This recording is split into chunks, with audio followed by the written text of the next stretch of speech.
thanks for watching this video. Today I'll be talking about California Native people and the erasure of their history and how that ties into colonial ideology. Alright, I'd just like to start with a little disclaimer. I would like to say before we dive in that I myself am a non-Native person. I'm still learning about all the histories of the land that I consider home and what that means to Native people. If you finish watching this video and you feel like there's something I could have said better or something that I can learn from, please let me know. Feedback is encouraged and very much appreciated. Alright, let's get started. I began my research by Googling California Native Indians and forced gender roles as a proposed topic for this project. What I found instead was contained in the People Also Ask or the Suggested Questions section of Google, and almost all the questions seem to be past tense. Now, I wanted to figure out why.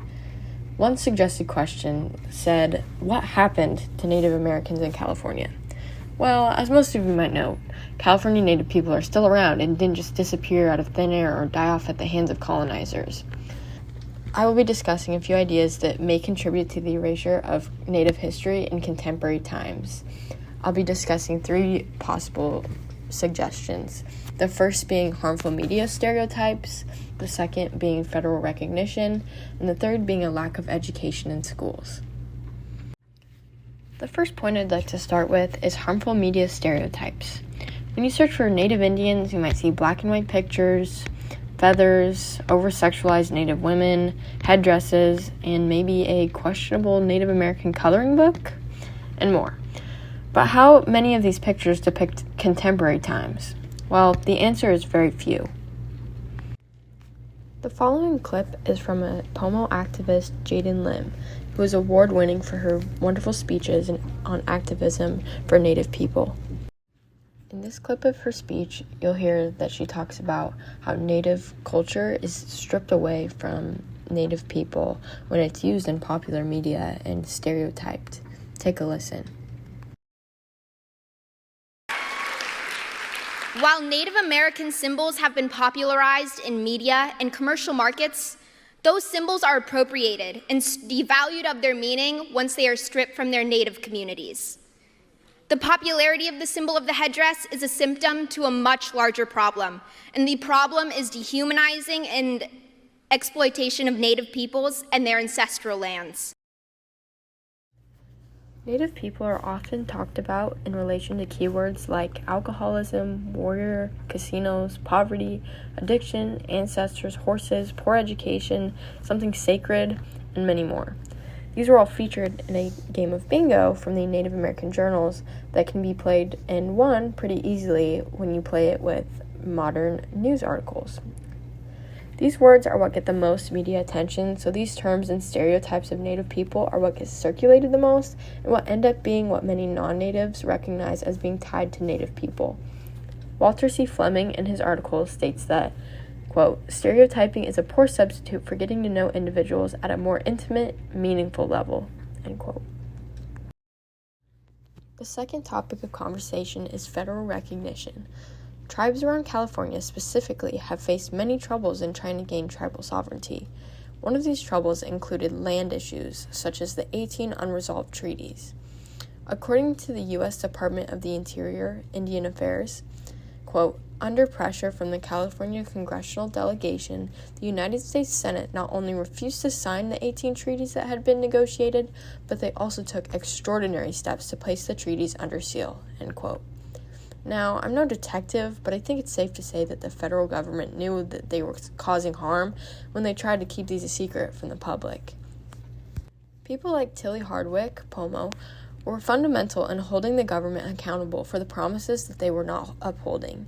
The lawsuit stated that Tilly and other tribal members could not access title to their own land, as well as the benefits the government promised, such as providing plumbing or education.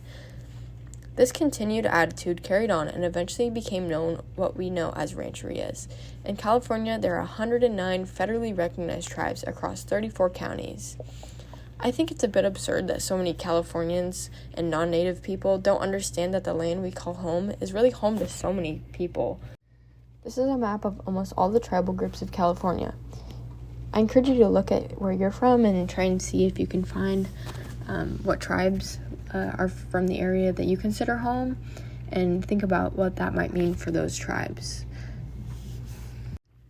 I think it's especially important to understand that the land that we live on, if you're non-native, belongs to Native people. No matter where you live in California, it is without a doubt that you're living on Native land, as you can see.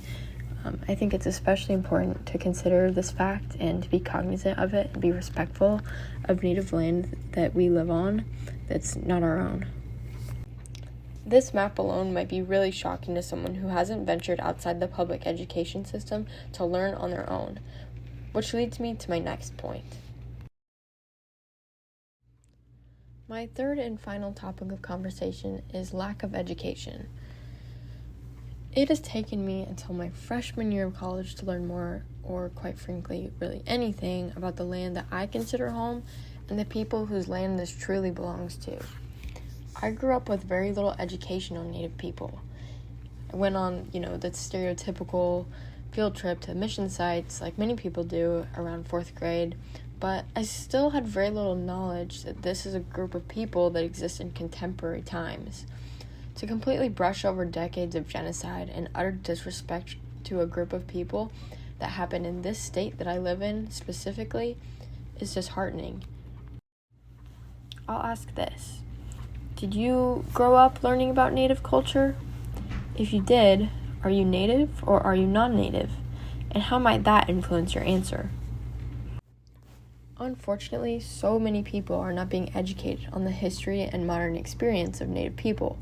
Kickapoo author Walter C. Fleming states again, even in areas where the concentration of Native people is high, most people do not know very much about the history and culture of the first citizens of their region. Fortunately, there is no better time but the present to begin incorporating Native people in the conversation. Children are our future, and if we only show examples of erasure, cover-ups, stereotypes, and ignorance, then how should we expect them to treat the subject? Let's create a curricular standard that encourages curiosity and builds communication with local tribes rather than one that shuts it down. Remember the Google search from earlier?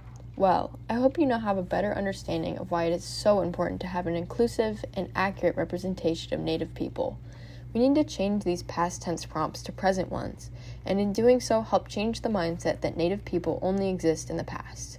Let's bring attention to the fact that Native people are still around and they still face problems, both in our state and in our country. I hope this video might help in spreading awareness, not ignorance, of Native people. At the end of the day, it is important to put aside what we see and hear in stereotyping news stories and ill-informed classrooms. Let's look to Native people for their own history, not that which has been told for them. If you're looking for a good place to start educating yourself or others, I highly encourage you to do your own research. Like I mentioned, it is important to go to Native people and other Native resources to get accurate information from the source. I recommend the 6 Ps from the California Indian Museum and Cultural Center. It's a great starting point if you're interested. The source talks about place, presence, perspectives, political, nationhood, power, and partnerships, aka the 6 Ps. I think this could be a good resource for young kids, both for its concise format and introductory information. It's a good jumping off point for including California Indians in modern curriculum. For ease of use, and for those interested and those still watching, I plan on including a few links along with this video as a good place to learn more. I also tried my best to use sources from Native sources only, but there are a few articles that were written by non-Natives. Again, if you have any comments you'd like me to see, please leave them below, and I thank you very much for watching. Bye.